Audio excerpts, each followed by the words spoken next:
इस वीडियो में हम पढ़ेंगे image formation by convex mirror. This mirror is also called diverging mirror. इसकी शेप इस तरह से, आउटर सरफेस शाइनिंग होगा और अंदर से पॉलिश होगा।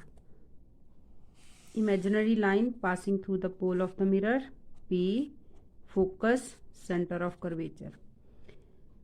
This is called diverging mirror. इसलिए जितनी भी rays of light principal axis के पैरेलल होंगी वो हमें फोकस से पास होती हुई दिखाई देती हैं, अपीयर होती हैं। डाइवर्जन ऐसे हो रही है और ये इस तरह से, मीन्स कि मिरर है तो रिफ्लेक्शन हो रही है। रिफ्लेक्शन में लाइट जिस मीडियम से आती है उसी मीडियम में वापस हो जाती है। बट हमें रे ऑफ लाइट फोकस से पास से इमर्ज होती हुई दिखाई देती है। एंड जब जितने भी ऑब्जेक्ट इन्फिनिटी पर है उनकी इमेज फोकस पर बनेगी और फोकस पर इमेज बनेगी कन्वेक्स मिरर द्वारा। That image is virtual and erect. Erect image मतलब सीधी इमेज बनेगी हमेशा। वर्चुअल इमेज, जिस इमेज को हम स्क्रीन पर ऑब्टेन नहीं कर सकते। जब तक ऑब्जेक्ट मिरर के सामने है हमें इमेज दिखाई देती है, जैसे ही ऑब्जेक्ट हट जाता है तो हमें इमेज भी दिखाई नहीं देती है। Now the next thing that is to be noted down is -u। -u object distance. Pole से जितने भी डिस्टेंस लेफ्ट साइड में मेजर करेंगे नेगेटिव साइन होगा, और पोल से जो डिस्टेंस हम राइट साइड में मेजर करेंगे वो होगा पॉजिटिव। जैसे ये v है हमारी इमेज डिस्टेंस कहते हैं, तो ये पॉजिटिव होगा। फोकल लेंथ इसमें भी, फोकल लेंथ भी FL भी पॉजिटिव होगा, पर ऑब्जेक्ट डिस्टेंस इसमें नेगेटिव होगा। बट अगर ऑब्जेक्ट पोल से कहीं भी फाइनाइट डिस्टेंस पर रहता है तो उसकी इमेज फोकस और पोल के बीच में बनेगी, P और F के बीच में बनेगी, और ये सेंटर ऑफ कर्वेचर है।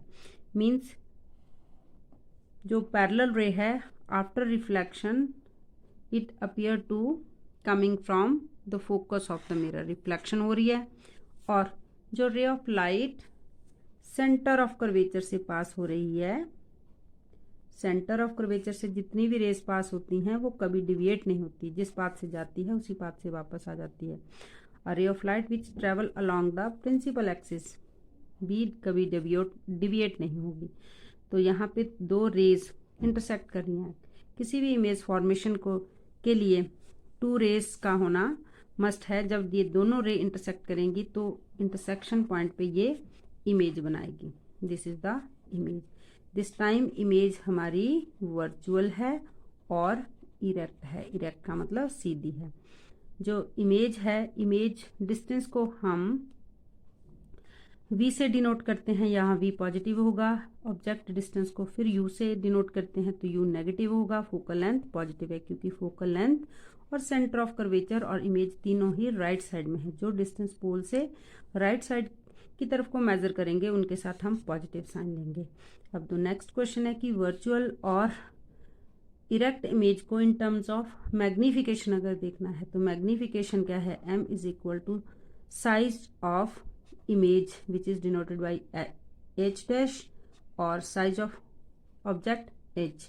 अगर हम इसको पोजीशन ऑफ इमेज और पोजीशन ऑफ ऑब्जेक्ट से रिलेट करें तो ये हमारे पास फॉर्मूला है फॉर द न्यूमेरिकल कैलकुलेशन। अगर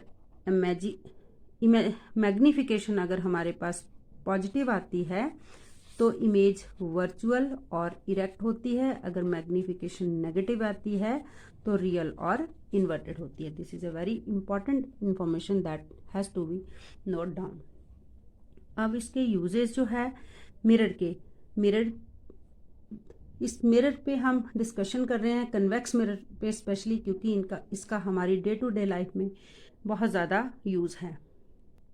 driver mirror, rear view mirror means कि अपने से पीछे के व्यू को देखने के लिए हम कन्वेक्स मिरर का यूज़ करते हैं, क्योंकि कन्वेक्स मिरर हमेशा वर्चुअल और इरेक्ट इमेज बनाता है और बहुत सारा फील्ड व्यू वो कवर कर लेता है। प्लेन मिरर के कंपैरेटिव देखें तो इसका फील्ड व्यू ज़्यादा होता है, इसलिए इसे ड्राइवर मिरर कहते हैं, क्योंकि वो पीछे की ट्रैफिक को इस मिरर की वजह से देख लेता है और वो सेफ ड्राइव करने में उसे हेल्प होती है। अगर प्लेन मिरर के कंपैरेटिव देखो तो सिर्फ वो इतना सरफेस ही पीछे का वो व्यू देख पाता है। That is why it is called rear view mirror. और आगरा फोर्ट की वॉल पे लगी है एक कन्वेक्स मिरर जो distant to see the distant view, क्योंकि ये बड़े से बड़े ऑब्जेक्ट को भी छोटा करके दिखा देता है, क्योंकि इसमें जो इमेज फॉर्मेशन फोकस और पोल के बीच में रहती है वर्चुअल और इरेक्ट होती है और हमें जस्ट आइडिया दे देती है कि पीछे कोई ऑब्जेक्ट है। तो that is why it is very helpful to us. The next important topic is refraction through slab. हाँ, स्लैब से हमारा मतलब है glass slab. It is a fact that light transparent medium में तो स्ट्रेट लाइन से ट्रेवल करती है, बट जब वो एक मीडियम से दूसरे मीडियम में एंटर करती है तो अपनी डायरेक्शन को चेंज कर लेती है।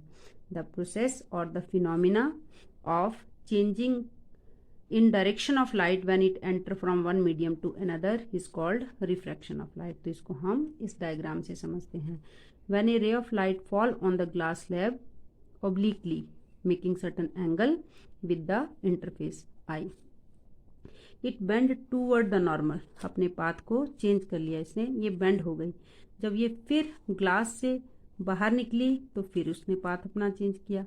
दोनों ही केसेस में इसने अपनी डायरेक्शन को चेंज किया है, क्योंकि ये एयर मीडियम है, इसको मीडियम 1 बोलेंगे, और ये डेंसर मीडियम है, इसको ग्लास डेंसर मीडियम, तो इसको मीडियम हम 2 बोलेंगे। इसका रिफ्रैक्टिव इंडेक्स N1 है, इसका रिफ्रैक्टिव इंडेक्स N2 है। अब रिफ्रैक्टिव इंडेक्स और को हम समझने से पहले हम ये जानेंगे कि एयर जो होती है वो रेयर मीडियम होती है। रेयर मीडियम ऐसा मीडियम यहाँ पर लाइट बहुत फास्ट ट्रेवल करती है। तो speed of light in air that means vacuum. Air को हम वैक्यूम मानते हैं। जब हम आउटर स्पेस की बात करते हैं तो हम इसे वैक्यूम बोलेंगे।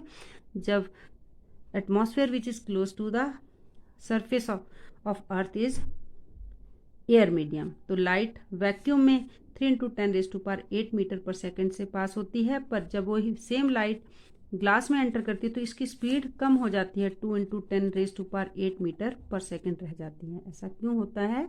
क्योंकि ये लाइट की प्रॉपर्टी है कि जब वो एक मीडियम से दूसरे मीडियम में एंटर करती है तो वो अपने पाथ को चेंज कर लेती है। This whole phenomena is called refraction of light. अब हम लॉज ऑफ रिफ्लेक्शन जानेंगे रिफ्रैक्टिव इंडेक्स पढ़ने से पहले। Laws of refraction, first law of reflection है कि incident ray of light which is AO, refracted ray of light O to P and P से E तक again emergent ray of light. अब दोनों ही मीडियम में लाइट ने different path travel किया है, तो but incident ray of light जिसको हम IR शॉर्ट में बोलते हैं, रिफ्रैक्टेड रे ऑफ लाइट और नॉर्मल, तीनों ही सेम प्लेन में है, क्योंकि हम रिफ्रैक्शन को यहाँ पर डिस्कस कर रहे हैं प्लेन ऑफ द पेपर पर।